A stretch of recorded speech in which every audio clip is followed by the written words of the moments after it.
Swarajya Janak, a true visionary. Chhatrapati Shivaji Maharaj, the founder of the Maratha Empire in Western India, is considered to be one of the greatest warriors of his time and even today. Shivaji Maharaj, using a combination of valor and impeccable administrative skills, carved out an enclave from the Adil Shahi Sultan of Bijapur, which eventually became the genesis of the Maratha Empire. After establishing his rule, Maharaj implemented a competent and progressive administration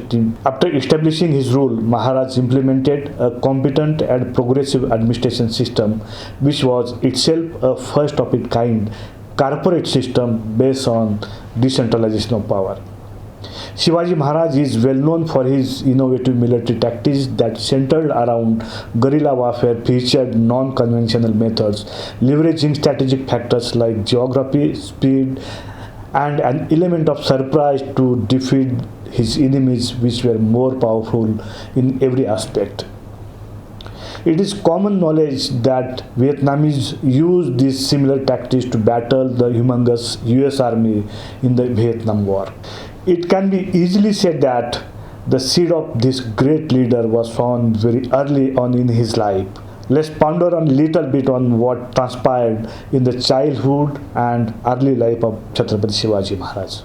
Shivaji Bhosle was born on February 19, 1630 to Shahaji Bhosle and Jijabai Bhosle in the fort of Shivneri near the Pune district. Shivaji's father, Shahaji Raje Bhosle, was in service of the Bijapur Sultanate. Shivaji's mother, Jijabai, was the daughter of Sindhkhed leader Lakhoji Rao Jadhav and a deeply religious woman. Shivaji was especially close to his mother, who instilled in him a strict sense of dharma. Since Shahaji Raje spent most of his time outside of the Pune, the responsibility of overseeing Shivaji's education rested on the shoulders of Mother Jijabai. Shivaji Bhosle trained rigorously in military and martial arts. Chhatrapati Shivaji Maharaj was married to Saibai Nimbalkar in the year 1640. Shivaji Maharaj was a born leader and an active outdoorsman. He explored the Sahyadri mountains surrounding the Shivneri fort and came to know the entire area like the back of his mind. By the time he was 15, he had accumulated a band of faithful soldiers from the Mawal region who later aided him in his early conquest. By the time he was 15, he had accumulated a band of faithful soldiers from the Mawal region who later aided him in his early conquest. By 1645, Chhatrapati Shivaji had acquired control of several strategic regions from under the Bijapur Sultanate around Pune, Torna from Inayat Khan, Chakan from Firangoji Narsala, Kondana from Adil Shahi governor, along with Sinhgarh and Purandar. Following his success, he had emerged as the threat for Muhammad Adil Shah, who gave the order to imprison Shahaji Raje.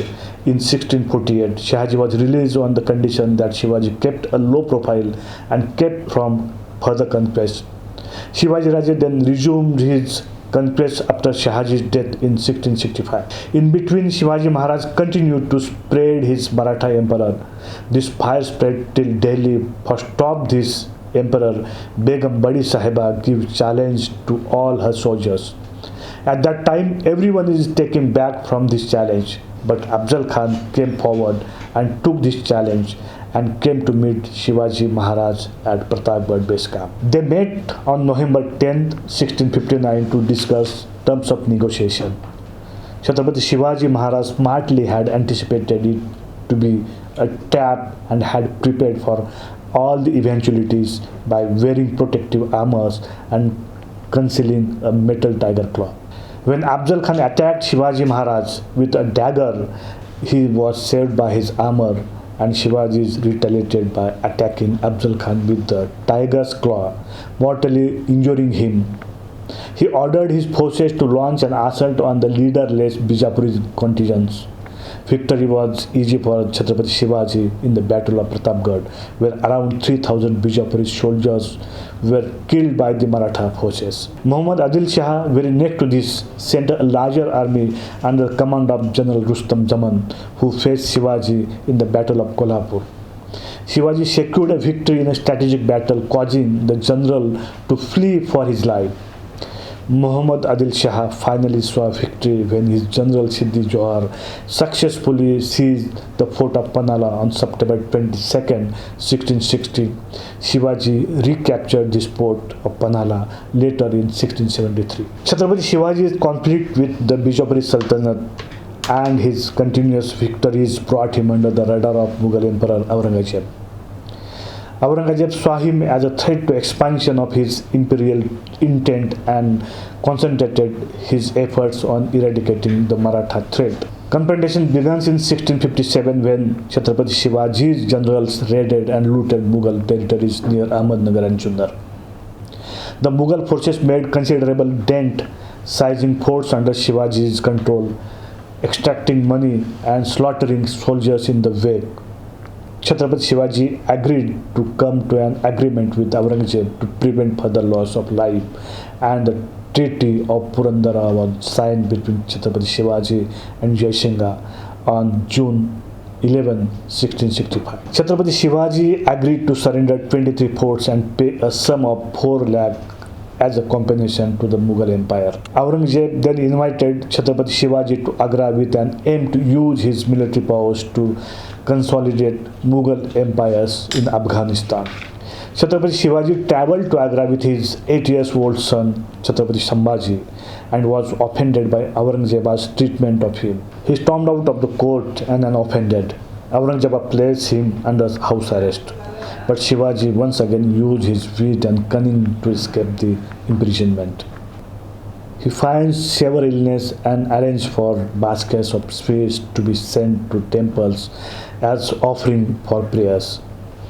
He disguised as one of the carriers and hid his son in one of the baskets and escaped on August 17, 1666. In subsequent times, Mughal and Maratha hostilities were pacified to a large extent by constant mediation through Mughal Sardar Jaswant Singh. Peace lasted till 1670, after which Shivaji launched an all-out offense against the Mughals. He recovered most of his territories seized by the Mughals within 4 months. Initial days of the reign, Chhatrapati Shivaji maintained cordial relationship with the English till they supported the Bijapuri Sultanate in confrontation against him in the capture of Fort of Panala in 1660. So in 1670, Shivaji moved against the English in Bombay for them not selling him war material. This conflict continued in 1671 when again the English refused their support in his attack of Danda Rajpuri, and he looted the English factories in Rajapur.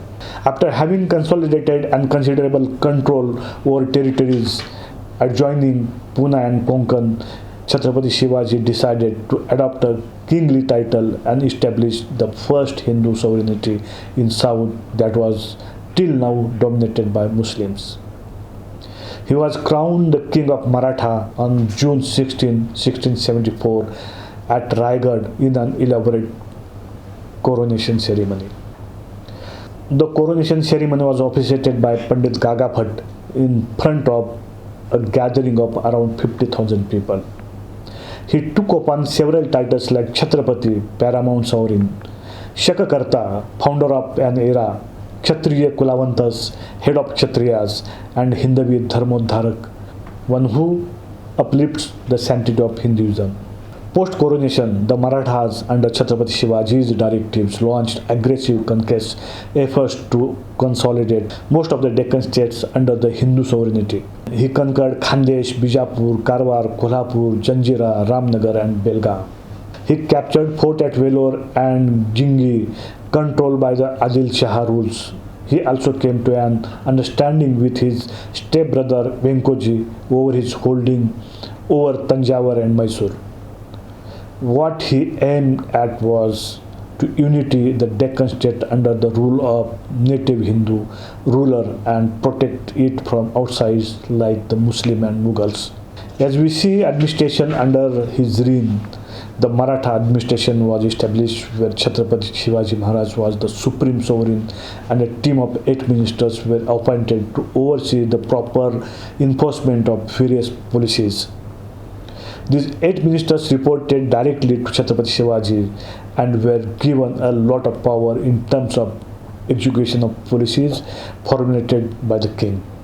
Chhatrapati Shivaji vigorously promoted the use of Marathi and Sanskrit in his court instead of Persian, the royal language of the time. He even changed the name of the forts under his control to Sanskrit names to accent his Hindu rule. Although Chhatrapati Shivaji himself was a devout Hindu, he promoted tolerance for all religion under his rule. His administration policies were subject-friendly and human, and he encouraged liberty of women in his rule. He was strictly against caste discrimination and was the first to employ people from all castes in his court.